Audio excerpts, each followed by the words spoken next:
आज का अध्याय है 6, श्लोक का संख्या है 34।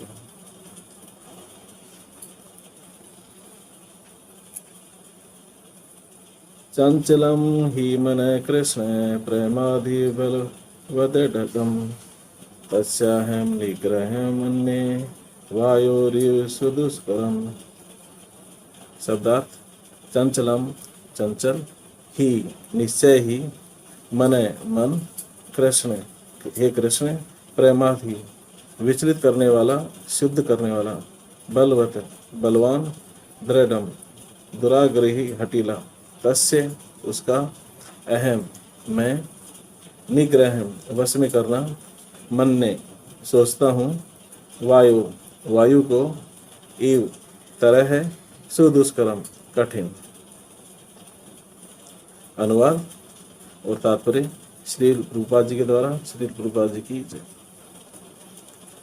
हे कृष्ण, चूंकि मन चंचल, अस्थिर, उच्छृंखल, हठीला तथा अत्यंत बलवान है, अतः मुझे इसे वश में करना वायु को वश में करने से भी अधिक कठिन लगता है।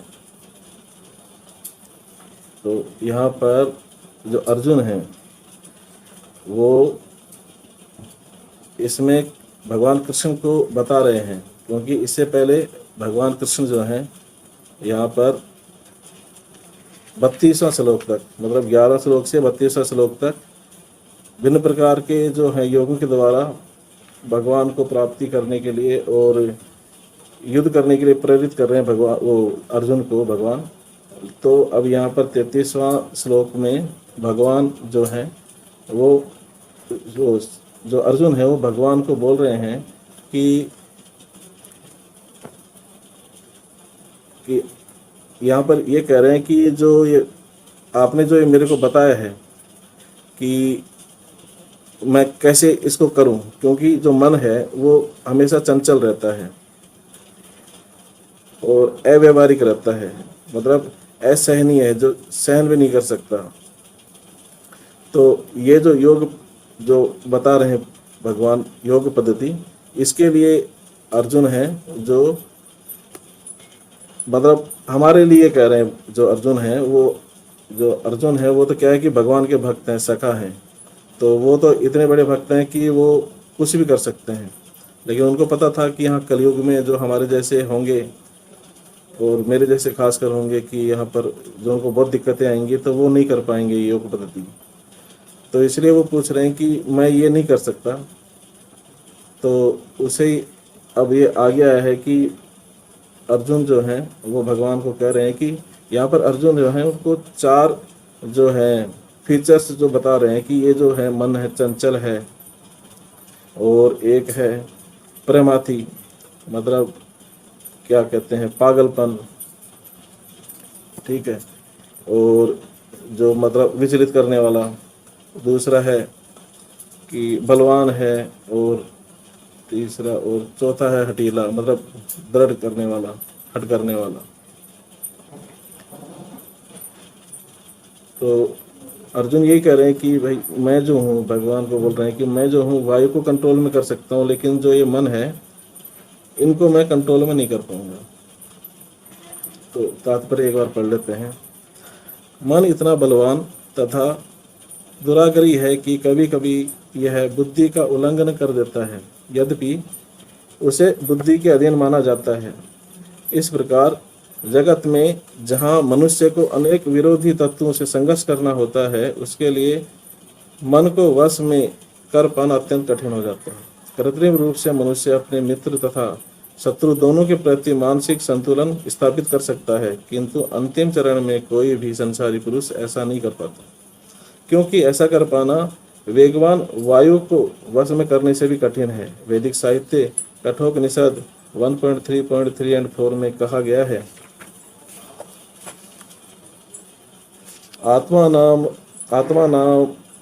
आत्मानाम रथिनम विद्धि शरीरम रथमेव च बुद्धि तु सारथिं विद्धि मनः प्रग्रहमेव च इंद्रियाणि हयनहु विषयोस्तेषु गोचरान् आत्मेन्द्रिय मनोयुक्तं भोक्ते त्याहुर मनीषियम।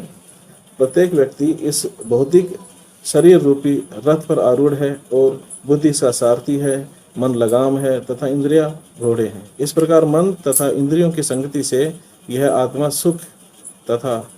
सुख या दुख का भोगता है, ऐसा बड़े बड़े चिंतकों का कहना है।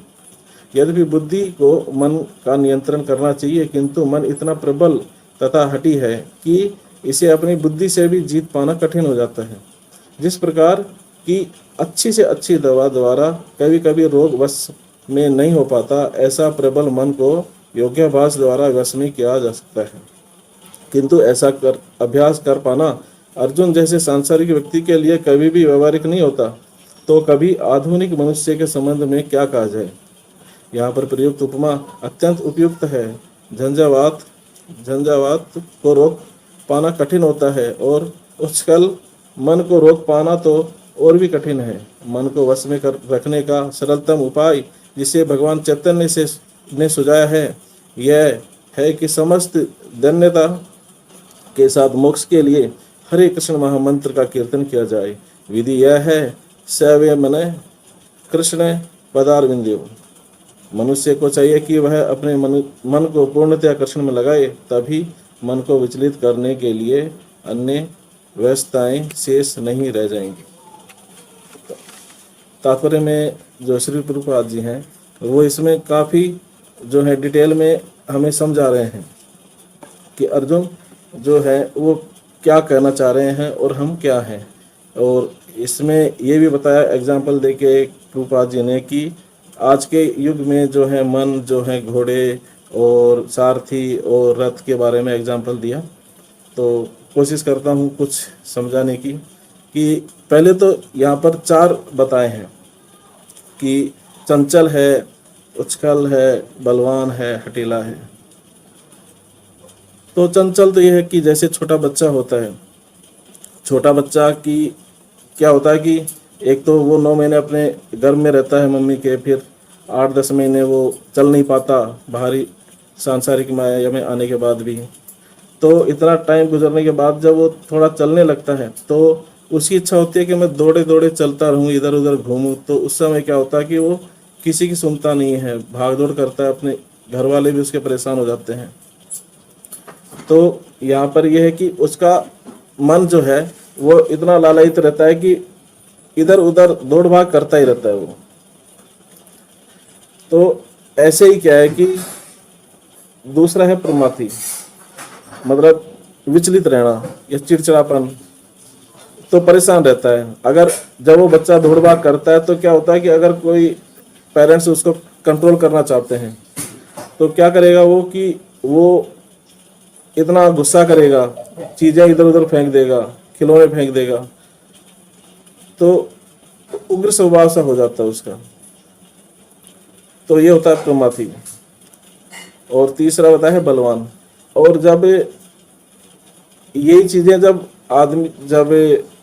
मनुष्य जब इसी में मन के चलते जब क्रोध आता है तो क्रोध में क्या हो कि उसको इतना गुस्सा भी आता है कि वो उस गुस्से के अंदर काफ़ी बलवान अपने आप को समझता है। और समझता क्या हो जाता है कि गुस्सा जब होता है तो इंसान जो है मतलब जो नहीं कर पाता वो भी कर चुका होता है, उसमें इतना बल आ जाता है। और चौथा है हठीला, हट करना, दृढ़, मतलब दृढ़ पहले भी श्लोकों में आ रखा है, तो उसमें उसका जो अर्थ था वो संकल्प था। यहाँ पर है हट करना। तो ये होता है कि जैसे कि कोई भी है जिद्दी कर ले, मतलब जिद करना या हट करना एक ही है। तो अगर हम उसको हट कर ले, मन जो है वो हट कर ले कि मेरे को यही करना है, तो उसको कोई रोक नहीं सकता। तो ये जो सारी चीज़ों के बारे में जानने के बाद जो ये कह रहे हैं कि इनसे तो अच्छा है कि मैं हवा को, जो वायु है, उसको भी कंट्रोल कर सकता हूँ। उनके पास इतने शस्त्र हैं कि वो हवा को कंट्रोल में कर सकते हैं, लेकिन इन चारों को नहीं कंट्रोल में कर पाएंगे। तो अर्जुन यहाँ पर ये जवाब दे रहे हैं। तो अब यहाँ पर ये है कि जो मन अगर सोच लेता है कि भाई मेरे को तो यही काम करना है, तो उसकी जो है संकल्प, मतलब जो दृढ़ता है या हट जो कर लेता है तो करके रहता है। और वो जो क्रोध में उसका बल आ जाता है, एक वो हो गया। एक वो पागलपन कर लेता है मन, वो चीजें हो गई। और एक वो चंचल ही है। तो ये जो चारों चीजें हैं, ये चारों चीजें आई कैसे?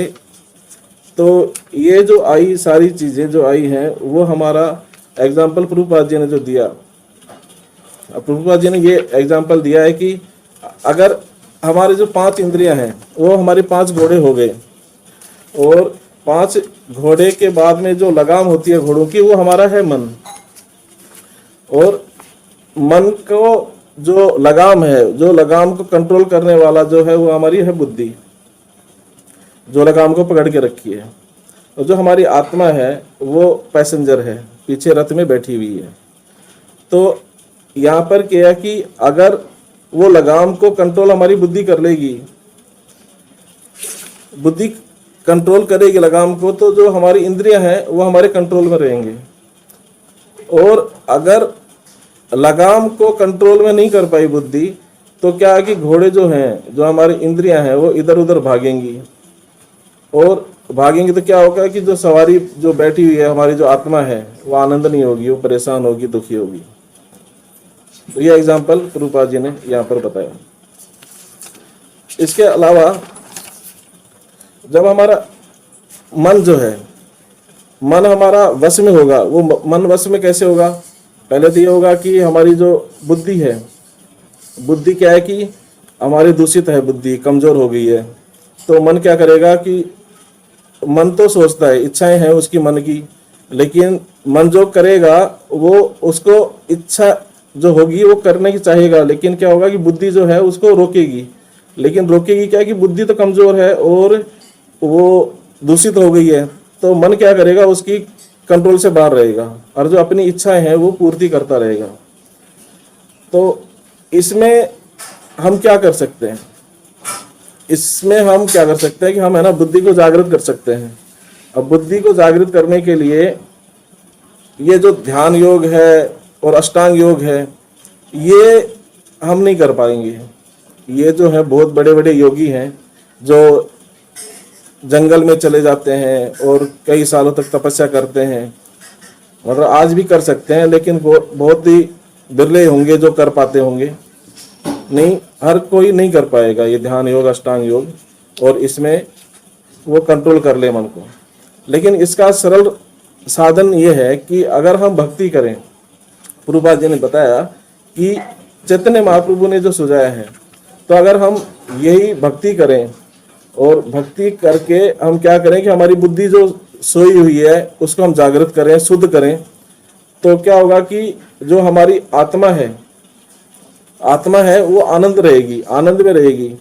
और जो हमारा जो मन है वो इच्छाएं तो करेगा, उसका काम है करना, लेकिन वो जो इच्छाएं होंगी वो कर नहीं पाएगा, क्योंकि उसके ऊपर जो है कंट्रोलर, वो जो है आत्मा, सॉरी बुद्धि है, वो कंट्रोल करेगी, क्योंकि उसको जागृत कर लिया भक्ति से।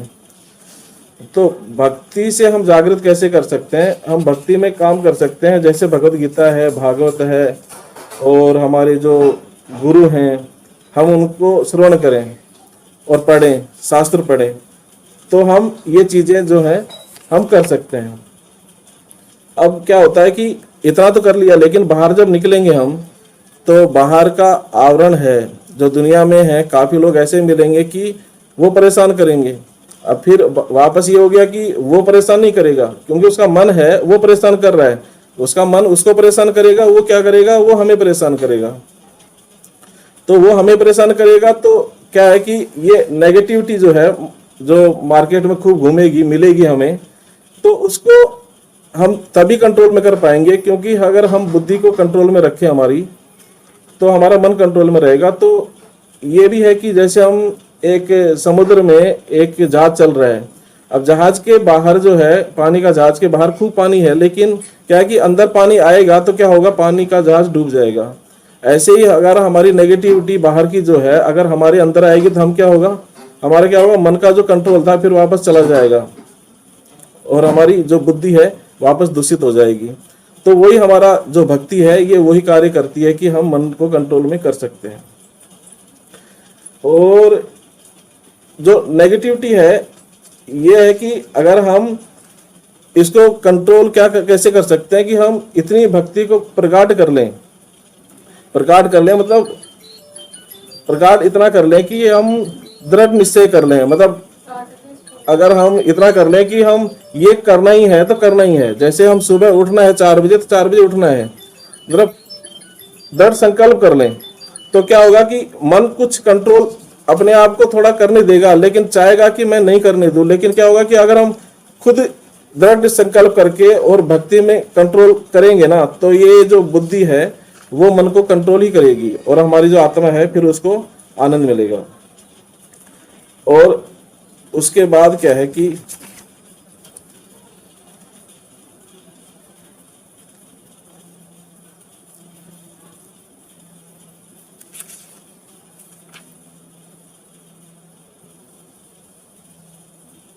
इसमें यह है कि जैसे हमारी बुद्धि कमजोर पड़ गई है और जो हमारी जो मन की इच्छाएं हैं वो पूरी नहीं हो पाई, तो मन की इच्छाएं जो है वो पूरी करेगा, क्योंकि अगर बुद्धि कमजोर पड़ जाएगी और हमारी भक्ति, अगर हम भक्ति को दृढ़ संकल्प के साथ नहीं करेंगे तब हमारी बुद्धि कमजोर पड़ेगी।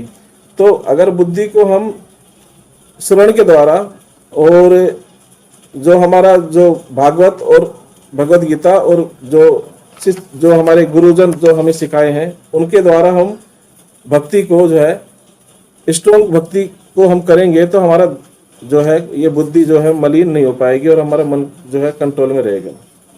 तो कुल मिला के जो है इस जो श्लोका का जो अर्थ है वो ये है कि मनुष्य का जो मन है वो चंचल है और अस्थिर होता है और जो वो परेशान करता रहता है। तो क्या है कि भगवान जो है यहाँ पर हमें बता रहे हैं, सॉरी अर्जुन जो हमें बता रहे हैं कि यहाँ पर जो है मन को कंट्रोल करना बहुत मुश्किल है, क्योंकि मैं वायु को भी कंट्रोल में कर सकता हूँ लेकिन मन की चंचलता के कारण बहुत ज़्यादा दुखी रहता हूँ। और ये जो मन है ये जो है दूसरे को भी परेशान करता है, लेकिन हम भक्ति के माध्यम से मन को कंट्रोल में कर सकते हैं, जिससे हम जो है हमारी जो आत्मा है वो आनंद प्राप्त कर सकती है। और जो व्यक्ति भक्ति के मार्ग पे दृढ़ रहता है तो वो अपने मन और सारी इंद्रियां और जो बाहरी जो नेगेटिविटी है उससे भी है ना वो मतलब मत और इंद्रियों को तो कंट्रोल में करके जो बाहर की जो नेगेटिविटी है उससे भी वो प्रभावित नहीं होता। और मतलब ये है कि भक्ति का जो हमारा जो नींव है हमें इसको बहुत मजबूत करना पड़ेगा, कि इतनी मजबूत नींव हो जाएगी कि हमारा जो मन है वो हम कंट्रोल में कर सकते हैं। और फिर हमारा जो एक बार जो नींव हमारी भक्ति की मजबूत हो गई तो जिंदगी भर जो हमारा जो है सकारात्मकता ही रहेगी, मतलब पॉजिटिविटी रहेगी हमारे जीवन में। ठीक है प्रभु जी, कुछ गलती हो हमसे तो माफ करना।